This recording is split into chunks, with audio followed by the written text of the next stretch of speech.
que está en positivo vuelve a estar en negativo. Solo 3 valores en positivo en una jornada en la que el IBEX 35 está ya 0,37% en negativo. Vamos a mirar medio y largo plazo este 2022 del que estamos comentando desde el inicio del programa, que enero dicen los analistas que puede marcar mucho la tendencia general.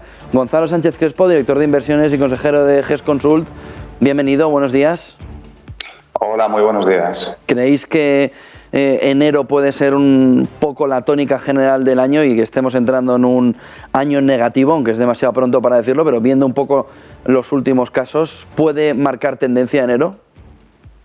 Bueno, la verdad es que cuando hicimos un poco nuestras previsiones de cara al año 2022, quizás lo que esperábamos para enero era un poco lo que esperábamos para más adelante y para el tono quizás del conjunto del año 2022, ¿no? Hemos vivido un 2021 que, unido a buena parte del 2020, ha sido una auténtica fiesta bursátil, ¿no? Prácticamente no había ni que hacer stock picking para ganar una buena rentabilidad, ¿no? Simplemente con estar posicionado en mercado era suficiente.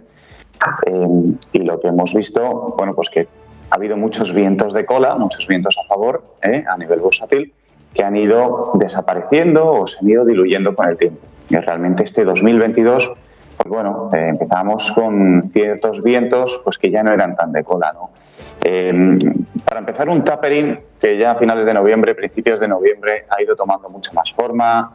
Quitaron la palabra transitoria unida a la palabra inflación, han tomado medidas mucho más determinantes y esto al final es un juego de equilibrismo por parte de los bancos centrales que siempre suele traer mucha volatilidad, ¿no? Porque claro, ellos esperan no cometer un error de política monetaria por el lado de hacer demasiado poco, pero tampoco quieren hacerlo por el lado de hacer demasiado, ¿no? Por lo cual es un ejercicio de equilibrio que siempre a los mercados les va a intranquilizar, ¿no? Y eso ya te provoca un contexto en el que sigues teniendo una inflación muy alta, unos cuellos de botella que, aunque haya ciertos brotes verdes, pues siguen ahí, ¿no? Y todo va a depender de factores que no están a nuestro alcance, ¿no? Como el tema de las nuevas cepas, cómo afecte a China si siguen con su política de COVID cero, si no, es complicado, ¿no? Luego tenemos unos beneficios por acción pues que sinceramente han sido un catalizador tremendo, ¿no? Durante los últimos 18 meses y que en ese sentido las revisiones al alza de beneficios pues difícilmente van a seguir tirando tanto de los mercados al alza, ¿no? Si a esto le unimos que bueno, puede haber nuevas mutaciones, obviamente no hay que dar por muerto al virus en ese sentido, y luego nuevos tensionamientos que tienes pues, desde la parte de verano, el tema de la energía, ahora el tema de Ucrania, etcétera.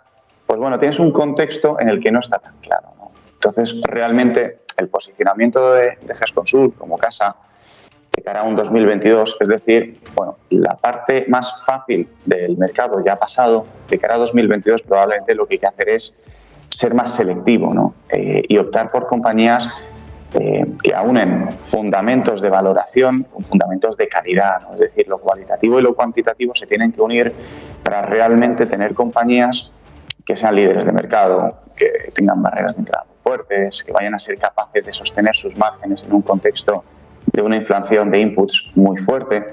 Entonces, bueno, quizás este mes de enero sí que ha marcado algo de tendencia, pero probablemente ha sido demasiado.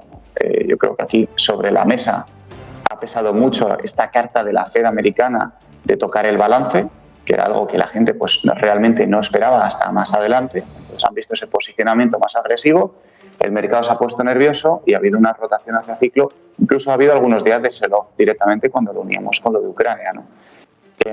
Pero la realidad es que yo creo que debería ser un buen año para compañías de calidad, para compañías que aunen un momento de valoración bueno con un momento de calidad y de posicionamiento de mercado fuerte.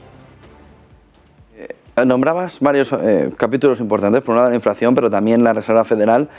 ¿Cómo veis esas subidas de tipos? Hoy se hablaba ya por la mañana en Estados Unidos y en la pasada madrugada y en esta mañana en Reino Unido que podría incluso la Fed hacer 5 subidas de tipos de interés, cogiendo un poco la frase en la que en la rueda de prensa Jerome Powell dice que por poder pueden hacer una subida de tipos de interés en cada una de las subidas. ¿Creéis que 5 subidas de tipos de interés podría ser incluso exagerado? Bueno, yo creo que lo que está haciendo Powell sobre todo es dejarse, por así decirlo, opciones abiertas para realmente poder maniobrar, ¿no? No quiere decir que las vaya a usar, y yo creo que lo último que quiere la Reserva Federal es provocar un movimiento pues parecido al que provocó en 2017-2018, ¿no? Cuando la retirada del tapering, todos recordamos cómo ahogó al mercado de repos y provocó un tensionamiento bastante importante. En ese sentido, yo creo que esa no es la intención, ¿no?, de la Reserva Federal. Lo que yo creo es que ahora mismo estamos en un momento de inflación muy alta.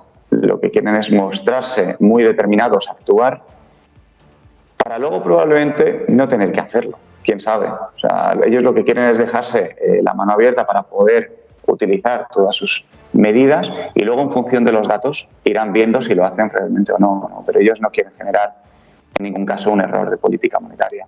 Hay que tener en cuenta que simplemente la reducción de balance también equivale a subidas de tipos de interés, ¿no? Entonces, en este sentido, yo creo que va a haber una combinación de política monetaria y veremos cuántas subidas hacen, pero yo creo que van a estar muy cautos a cómo son las reacciones macro y del mercado, ¿no? Entonces, yo creo que todo va a depender de los datos de inflación, de los datos de empleo, de los datos económicos.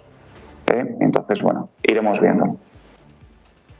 Desacoplamiento entre una subida de tipos de interés potente en Estados Unidos y Europa que mantenga hasta 2023 los tipos de interés tal como están, porque la inflación se mantenga, sobre todo la subyacente, muy por debajo del 2%? No te he entendido muy bien, discúlpame, es que se ha entrecortado un poco. Sí, si puede haber un desacoplamiento entre la economía norteamericana y la europea a la hora de ver una subida de tipos de interés muy fuerte en Estados Unidos, si se producen esas 5 subidas, y una ausencia de subida de tipos de interés por una inflación más baja en Europa. Si ahí pueda notarse, o el inversor puede notar un movimiento de capitales más fuerte, por ejemplo, a la parte de renta fija en Estados Unidos, dejándola de Europa prácticamente sin llegada de dinero. Sí, pues sí, es una posibilidad muy interesante ahora mismo, ¿no? Hay que tener en cuenta que la salida del coronavirus la hemos vivido en 3 bloques muy diferenciados, ¿no? Primero ha estado Asia, con China a la cabeza, por supuesto, ¿no?, en la que pues realmente ya el año pasado ha sido el año en el que hicieron una política monetaria más restrictiva, ¿no? Realmente por eso las bolsas en Asia funcionaron bastante mal el año pasado, ¿no?, quitando además la sobreregulación en determinados sectores, ¿no?, como es el tecnológico, el de la educación y todos los problemas relacionados con el sector promotor que se ha hundido, ¿no?, realmente. Pero han hecho una política monetaria restrictiva que ya, de hecho, en los últimos meses le están dando la vuelta, ¿no?, mediante el coeficiente de caja de los bancos y mediante bajadas en distintos puntos de la curva de tipos de interés. Ahora le toca el turno a Estados Unidos, como estamos viendo este 2021. Y por ahora Lagarde y el Banco Central Europeo es verdad que están manteniendo un posicionamiento muy distinto, ¿no? Las palabras de Lagarde fueron muy claras, dijeron, mira, no estamos en el mismo punto. Y en cierta medida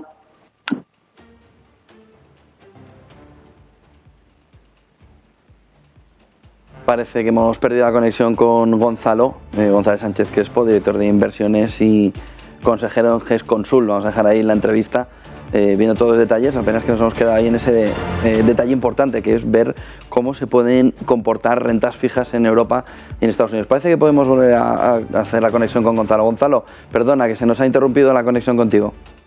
No hay problema, no hay problema. Bueno, sí, estamos hablando de esa diferencia, ¿no?, entre Estados Unidos y Europa con subidas de tipos de interés distintas. Sí, decía que China ya ha pasado ese momento de regular su política monetaria en ese sentido, que Estados Unidos lo está haciendo este año, ¿no?, realmente, y es verdad que Lagarde se ha mostrado muy clara diciendo que no quería, que no estábamos en el mismo momento, ¿no?, y no era el momento de realmente de adoptar una posición tan directa, ¿no?, en torno a la política monetaria. En ese sentido, tiene razón en 2 puntos, ¿no? Por un lado, el peso energético, que es algo en teoría circunstancial y que va a pasar con el tiempo, ¿no? Yo creo que esto no hay mucha duda. Está teniendo un mayor peso en Europa ahora mismo. Y luego están los llamados efectos de segunda ronda, ¿no? Que ten en cuenta que el mercado de trabajo en Estados Unidos está muchísimo más tensionado que en Europa. La recuperación ha sido mucho más fuerte y hay mucha más capacidad de subir los salarios en Estados Unidos de lo que hay en Europa, ¿no?, realmente. Entonces, en esa parte, esos efectos de segunda ronda, el Banco Central americano tiene más necesidad de combatirlos que el europeo, ¿no? Con lo cual es más probable o más fácil normalizar la inflación en Europa en el medio plazo de lo que va a ser en Estados Unidos. Con lo cual yo creo que por ahí está tirando el discurso Lagarde y probablemente se ocurra ese diferencial que estabas comentando entre bloques económicos. Muchísimas gracias, Gonzalo Sánchez Crespo, director de inversiones y consejero en GES Consult. Gracias, Gonzalo. Buen día y buen negocio. Un placer, gracias. Vámonos con la clave sostenible del día, en una jornada en la que 4 valores